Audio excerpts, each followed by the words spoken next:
everyone, welcome back to Inspiration Tarot. My name is Amber, and today we are going to look at the Sacred Self-Care Oracle deck. This has 55 cards in it, and they're all themed. Let me get the box open here. They're all themed, of course, for self-care. They have little prompts. Every single card in the guidebook has a mantra as well as a journal prompt, so that if you are interested in doing self-care work, you can use those prompts and start writing in your journals. The book is black and white, and they do have some spreads here at the beginning, including one for the moon ritual, which includes the different phases of the moon, which is kind of nice. And then this is what I was referring to before. So again, it's black and white. You've got the mantra, the card meanings, as well as a little journal prompt. So let's get into the deck. I love the backs of the deck. It's one of my favorite parts of this. It actually matches my logo, the purple and the pink here. So of course I approve.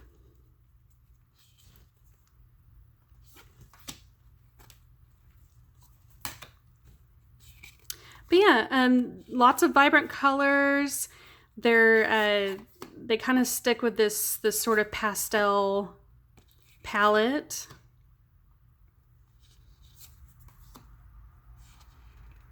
And then they have unique things to them. So this says clean your space. Just some stuff that you wouldn't see on other oracle cards that are not, themed for self-care.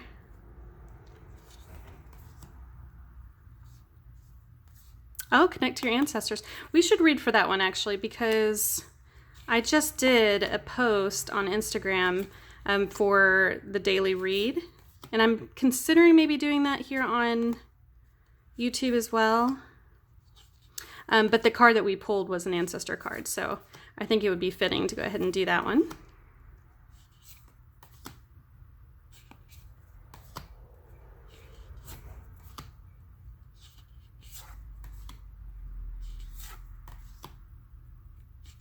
I love this one. I love that they included the goddess symbol in the center.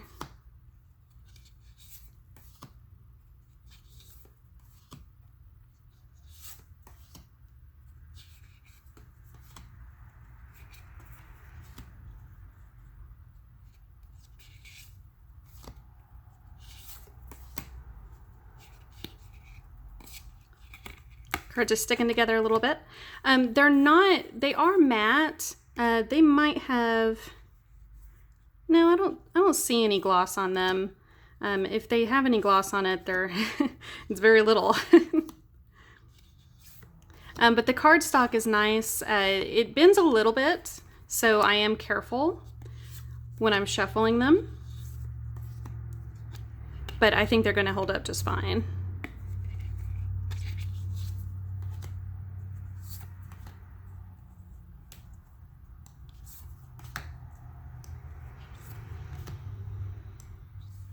I love this.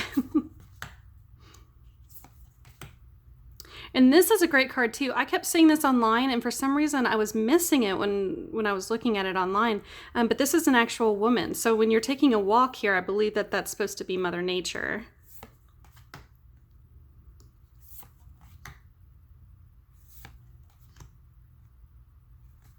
Awesome. So let's shuffle them real quick so you can see how they shuffle. Oop.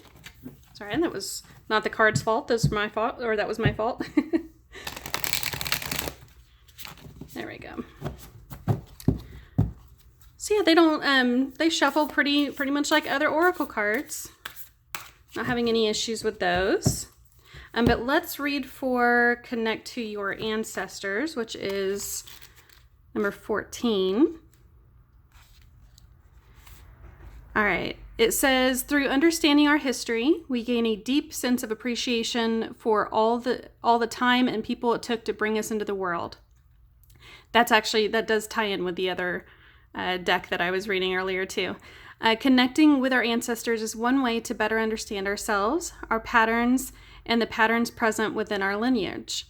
It allows us to make peace with all that has happened before. It also provides motivation to evolve and find new and better ways to live. Building this bridge is something that you can do by researching and connecting the dots between family stories, DNA analysis, and traditional archives.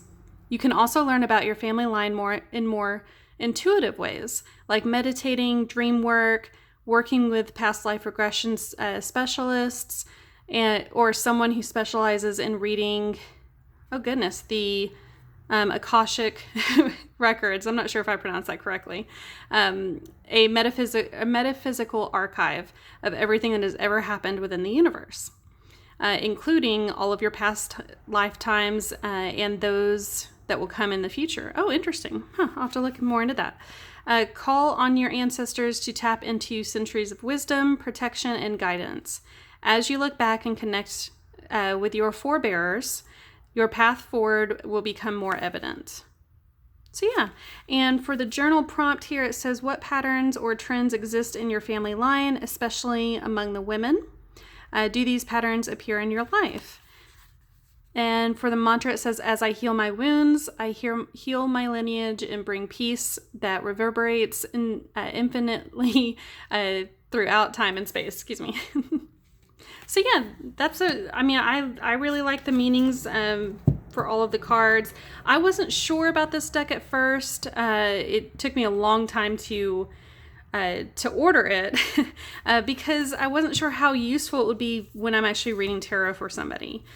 Because when I, pull a card and it just says to rest, that makes sense. But if I pull a card that says to drink water, I was trying to look for that one, then it's just not as impressive of a card as I thought. But when you actually tie it in with the meanings and you start realizing that the water is more about emotions and things like that, then yeah, it works out really well.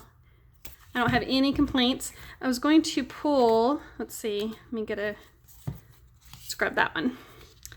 I was going to show you what the decks look like, or what the cards look like when you actually put them in a spread. So I pulled out the Crystal Unicorn Tarot for it. I thought that the colors would look nice. And then I also pulled the Cosmic Slumber Tarot, so you could see what those look like, as well as the Friends Tarot deck. Let me lower this just a little more. There we go. So that gives you an idea of what it's going to look like in a spread, and if you add any message cards to it as well. And then I also pulled some charms so that you can see that. I made sure to get the DNA charm that I have. But yeah, if you use this deck, let me know. I'd like to see how you use it. Do you use it for journaling? Are you a collector of oracle cards, or did you just buy this one? So let me know down in the comments below. But if you have any questions, then hit me up and I can see if I can answer those for you. And I hope that you have a wonderful day.